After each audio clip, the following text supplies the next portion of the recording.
Hi నమస్తే అండి, welcome to our channel Sai devotional stories. ఈరోజు ఒక అందమైన కళ నెరవేరింది. దీనికోసం ఎంతో రామభక్తులు కాళ్ళకు చెప్పులు లేకుండా, అలాగే కొంతమంది భక్తులు రామకోటి రాస్తూ ఇంకా మౌనవ్రతాలు చేస్తూ ఎంతోమంది తమ రాముడి మీద ఉన్న భక్తిని చాటుకున్నారు. ఈ అద్భుతమైన రామ మందిర ప్రాణ ప్రతిష్ఠ సందర్భంగా ఇలా ఎన్నో విషయాలు బయట ప్రపంచానికి తెలిసాయి. అలాగే మన ప్రధానమంత్రి నరేంద్ర మోదీ గారు కూడా 32 ఏళ్ల కిందటే శపథం చేశారంట. అయోధ్యలో రామాలయం నిర్మించాకే తిరిగి అయోధ్యకు వస్తానని ప్రతిజ్ఞ చేశారు. నేడు మోదీ గారు భవ్య మందిరంలో కొలువు తీరిన సుందర రూపుడైన ముగ్ధ మనోహరమైన బాలారాముణ్ణి ప్రతిష్ఠించారు. ఆ రూపం బహుసుందరం. త్రేతాయుగంలో అవతరించిన రామయ్యను మనం చూడలేకపోయినా ఈ రామయ్యను చూస్తే మనసు పులకరించిపోతుంది. అద్భుతమైన ఆ రూపాన్ని మనసులో నింపుకొని ఈ దేశం మొత్తం, అలాగే వివిధ దేశాల్లో ఉన్న మన హిందువులు రామోత్సవం జరుపుకుంటున్నారు. అయోధ్య రామాలయము కోట్లాది మంది ఆకాంక్ష. సుదీర్ఘ పోరాటం, న్యాయ వివాదాల తర్వాత ఈరోజు అయోధ్యలో రామాలయం ప్రారంభమైంది. దీని వెనుక ఉన్న ఆసక్తికర విషయాలు గురించి తెలుసుకుందాం. మన ఛానల్ని ముందుగా ఎవరైనట్లయితే మన ఛానల్ లైక్ చేసి సబ్స్క్రైబ్ చేసుకోండి ఫ్రెండ్స్. రామాలయ నిర్మాణము ఒక లక్ష్యంగా నిర్మించుకున్నారు ప్రధానమంత్రి మోదీ. 32 ఏళ్ల క్రితమే ప్రధాని మోదీ ఒక శపథం చేశారు. అయోధ్యలో రామాలయం నిర్మించిన తర్వాత తిరిగి అయోధ్య వస్తానని ప్రతిజ్ఞ చేశారు.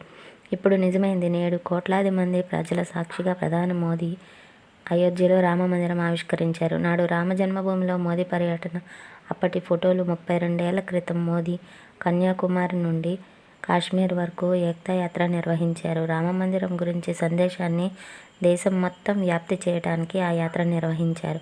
ఆ సమయంలోనే అయోధ్యకు చేరుకున్నారు. తిరిగి ఇప్పుడు మోదీ ప్రభుత్వంలోనే శతాబ్దాల కలగా ఉన్న అయోధ్యలో శ్రీరాముడి భవ్య మందిరం ప్రారంభోత్సవానికి ప్రముఖులు అయోధ్య చేరుకున్నారు. అందరి దృష్టి అయోధ్య రామ మందిరం అన్నట్టు మారింది. అయోధ్యలో బాలారాముడి ప్రాణప్రతిష్ఠ వేళ ప్రధాని మోదీ 11 రోజుల దీక్ష నిర్వహించారు. దేశవ్యాప్తంగా ప్రముఖ ఆలయాలను సందర్శించారు.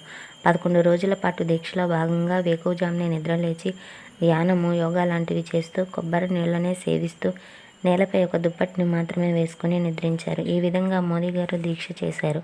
బాలారాముడి ప్రాణప్రతిష్ఠ అయిన తర్వాత రామ జన్మభూమి తీర్థక్షేత్ర ట్రస్టు సభ్యుడు గోవింద్ దేవ్ గిరి మహారాజ్ ప్రధాని మోదీకి చరణామృతం అంటే పూజ కోసం వినియోగించిన పాలతో చేసిన పానీయాలను త్రాగించారు.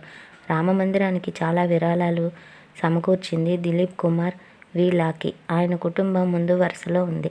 సూరత్కు చెందిన ఈ వజ్రాల వ్యాపారి రామ్లోర్కి 101 కేజీల బంగారాన్ని కానుకగా ఇచ్చారు. ఎన్నో దేశ విదేశాలకు చెందిన ఎందరో రామభక్తులు తమ వంతు విరాళాలు సమకూర్చారు. ఇందులో రోజువారీ కూలీలతో పాటు పెద్ద పెద్ద వ్యాపారులు సైతము ఉన్నారు. ఈ బంగారాన్ని రామాలయం తలుపులు, గర్భగుడికి, త్రిశూలము, డమరు, పిల్లర్లకు కేటాయించారు. ప్రస్తుత మార్కెట్ బంగారము 10 గ్రాములు 68,000 రూపాయలు ఉంది. ఈ లెక్కన రామాలయానికి లాకీ కుటుంబము 68 కోట్లు విరాళంగా ఇచ్చినట్లు అయింది. రామమందిర విరాళాల్లో ఇప్పటి వరకు అత్యధిక మొత్తం అని తెలుస్తుంది. ఈయనే కాకుండా ప్రముఖ ఆధ్యాత్మిక గురువు మోయ్ బాపు 11.3 కోట్లు రామ మందిరానికి విరాళం ఇచ్చారు.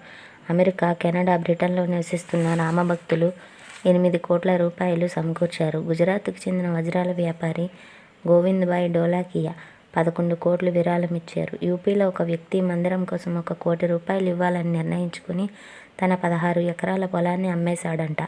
అయినా 15 లక్షలు తక్కువ అవడంతో ఆ మొత్తాన్ని అప్పుగా తెచ్చి అనుకున్నట్లు 1 కోటి రూపాయలు జమ చేసి ఇచ్చాడట. దేశవ్యాప్తంగా చేపట్టిన విరాళాల సేకరణ కార్యక్రమంలో 20 లక్షల మంది కార్యకర్తలు 12.7 కోట్ల కుటుంబాల నుంచి 2,100 కోట్ల రూపాయలు సేకరించి విశ్వ హిందూ పరిషత్ లెక్కలు చెబుతున్నాయి. ఇంకా మరిన్ని ఇంట్రెస్ట్ అయిన వీడియోలతో మీ ముందుకు వస్తాను. జై శ్రీరామ్.